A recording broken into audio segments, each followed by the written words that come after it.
Before the reign of Ishola Oyenusi terrified the nation, and before the name Dr. Ishola became a household word for horror, there was one man who set the stage for Nigeria's era of public executions. He was a man of style, a master of the getaway, and a criminal who loved the finest fabrics as much as he loved the heist. This is the story of the very first, Babatunde Folorunsho, the man who died in the lace he lived for. The sun over Lagos Bar Beach on July 24, 1971 did not feel like a source of life. It felt like a spotlight on a stage where the final act was a tragedy written in blood. Thousands of Nigerians, a sea of anxious faces, stood on the hot sand, some perched on the branches of nearby trees, all waiting for the arrival of the man who had turned their nights into nightmares. When the military lorry finally screeched to a halt, the crowd fell into a haunting silence, broken only by the rhythmic crashing of the Atlantic waves against the shore. Out stepped a man whose name was once synonymous with elegance and terror, Babatunde Folorunsho.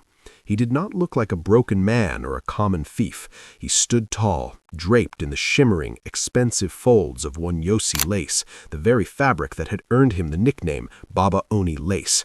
As the chains rattled against his ankles, the irony was lost on no one. The finest lace in West Africa, usually reserved for weddings and high society parties, was now being worn to a firing squad execution, marking the first time in the history of Nigeria that an armed robber would be publicly put to death by the state.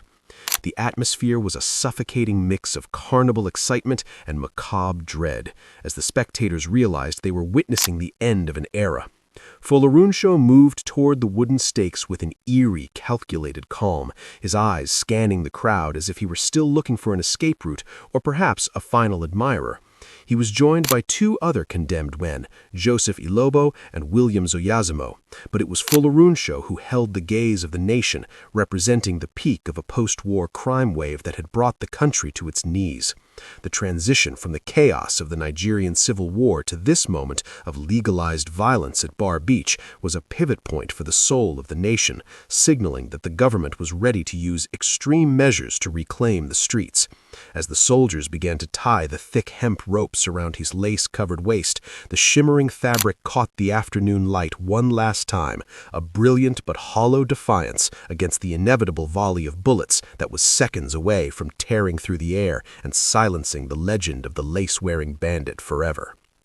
To understand how a man of such style and potential ended up tied to a stake on a Lagos beach, we must look beyond the shimmering fabric and into the dark heart of 1970s Nigeria, a time when the echoes of the Civil War were still fresh and the line between survival and psychopathy was razor-thin. Folorunsho was not merely a criminal, he was a symptom of a fractured society where the traditional structures of authority had collapsed, leaving a vacuum filled with men who valued luxury over life and notoriety over character. His rise to power was fueled by a unique blend of dark psychology, a deep understanding of how to manipulate fear and use the visual symbols of wealth to project an image of invincibility that paralyzed his victims and frustrated the police for years. While his contemporaries like Ishola Oyenusi were known for their brutality, Folorunsho added a layer of psychological warfare by presenting himself as a high society figure, making his eventual capture and the sight of him in chains all the more shocking to a public that had grown to believe he was truly untouchable, perhaps even invisible, as the urban legends of the time frequently claimed. The 1970s in Lagos were defined by a peculiar tension. The city was booming with oil money, yet the streets were haunted by the armed robber, a new breed of criminal birthed from the surplus of military weapons left over from the Civil War. Babatunde Folorunsho navigated this landscape like a shark in blood-filled waters, specializing in high-stakes carjackings and bank robberies that were executed with military precision and a flair for the dramatic.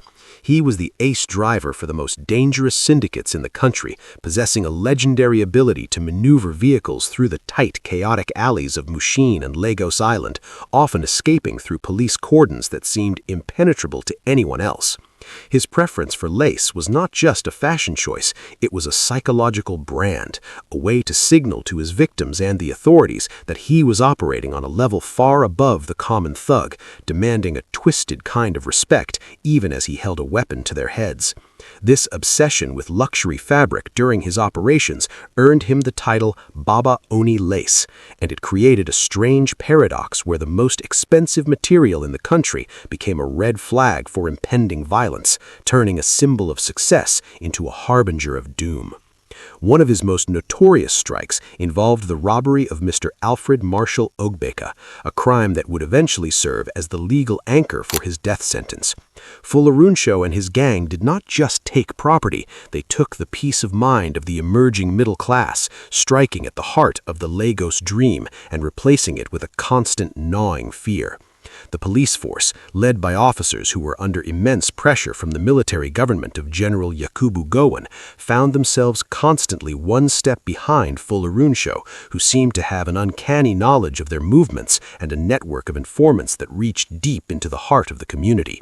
This period of invisible operations cemented his status in the Nigerian underworld, but it also sowed the seeds of his downfall, as the government realized that if they could not catch Folorunsho, they could never hope to convince the public that they were in control of the nation's security. The manhunt for the master of lace became a matter of national pride, a high-stakes game of cat and mouse that would only end when the state decided to change the rules of the game entirely, shifting from traditional policing to the heavy-handed tactics of the Robbery and Firearms Tribunal.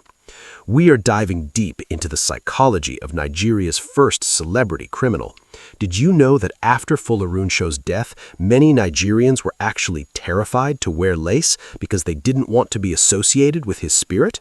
I want to hear your thoughts. Write history in the comments if you think the government was right to use public execution as a deterrent, or write justice if you believe there was a better way to handle the crime wave of the 70s. Let's get a discussion going below. When the law finally caught up with Babatunde Folorunsho, it wasn't through a grand shootout, but through a meticulous closing of the net that left him with no allies and no place to hide. His arrest sent shockwaves through the country. The invisible man was finally in a cell, and the shimmer of his lace had been replaced by the dull gray of prison bars. The trial, presided over by Justice James Agbola Ojomo, was a masterclass in swift post-war justice, designed to prove that the military-backed government would no longer tolerate the delay of traditional legal proceedings when it came to armed robbery. Folorunsho sat in the dock, stripped of his expensive finery for the first time, looking surprisingly human and vulnerable as witness after witness described the terror he had inflicted upon them. The prosecution focused heavily on the robbery of Alfred Marshall Ogbeka, using it as a symbol for all the carjackings and heists that had gone unpunished, painting Folorunsho not as a Robin Hood figure, but as a cold-blooded predator who thrived on the instability of a recovering nation. Despite the gravity of the charges, Folorunsho maintained a level of defiance that many observers found chilling, as if he believed his juju or his connections would save him at the final hour. He watched the proceedings with a detached intensity, occasionally whispering to his lawyers, but the evidence against him was an overwhelming tide that no amount of legal maneuvering could stem. Justice Ojomo's courtroom became a theater of national reckoning, where the victims finally found their voices and the state asserted its monopoly on violence. The verdict was never truly in doubt, but when the judge finally uttered the words, "Death by firing squad," a heavy silence descended over the room, a realization that the state was about to do something it had never done before in such a public and brutal fashion. Folorunsho's sentence was not just for him. It was a message sent to every gang member in the back streets of Lagos and every kingpin hiding in the shadows, including his associate, Ishola Oyenusi, that the cost of crime had just been raised to the ultimate price. The days leading up to July 24, 1971 were marked by an almost unbearable tension in the city of Lagos as the logistics for the first public execution were finalized. This wasn't just about killing a man, it was about staging a deterrent that would be talked about for generations. Folorunsho spent his final hours in the Kirikiri maximum security prison, a place that would later become synonymous with Nigeria's most notorious criminals. While his co-accused, Joseph Ilobo, was reportedly in a state of constant protest, and Lieutenant Williams Oyazimo was grappling with the weight of his fallen military honor, Folorunsho requested his final meal and, most significantly, his finest lace outfit.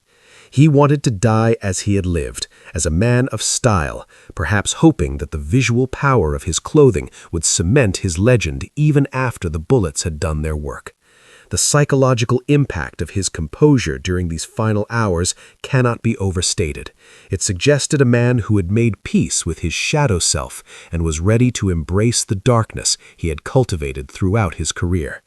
As the sun rose on that fateful Saturday, the road to Bar Beach was packed with cars and pedestrians, creating a traffic jam that lasted for hours as people from all walks of life, bankers, market women, students, and children flocked to the execution ground.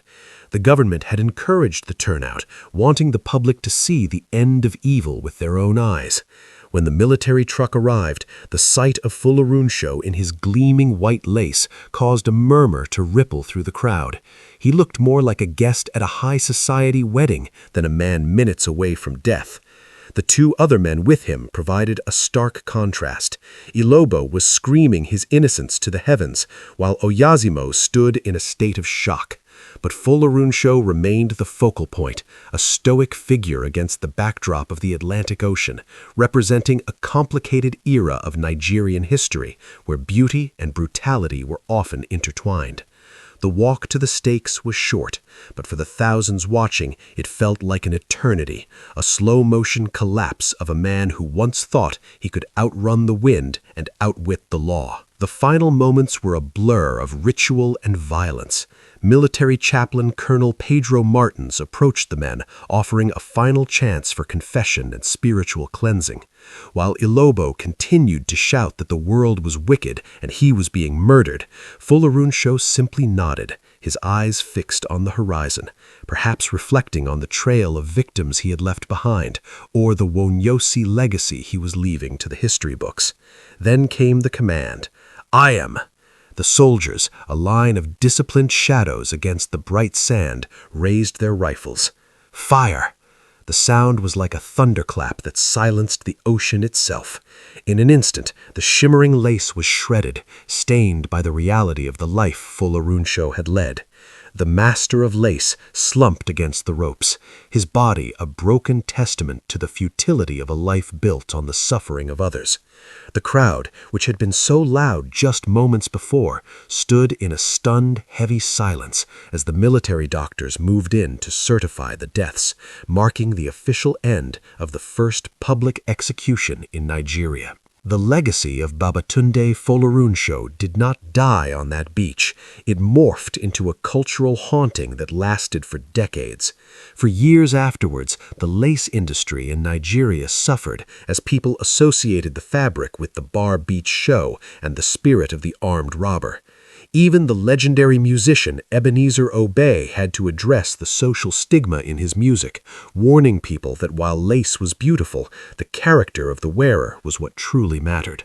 Folorunsho's story remains a cornerstone of Nigerian true crime because it captures the essence of a society in transition, a country trying to find its way after a devastating war, caught between the allure of sudden wealth and the necessity of order.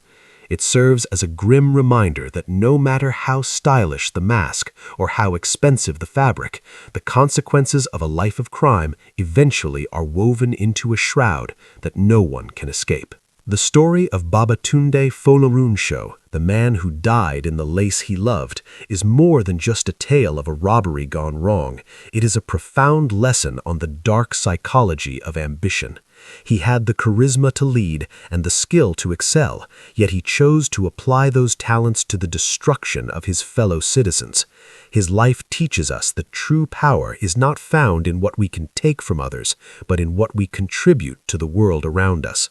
When we choose the path of the shadow, we eventually find ourselves standing alone at the stake, with only the memory of our crimes to keep us company. Thank you for watching this deep dive into one of the most chilling chapters of Nigerian history. If you want to see more high-quality documentaries on the criminals and heroes who shaped our world, make sure to hit that subscribe button right now and turn on the bell notifications for Tremendous Crime in History. We have many more stories from the archives waiting for you. Stay safe, stay vigilant, and remember, history always leaves a trail.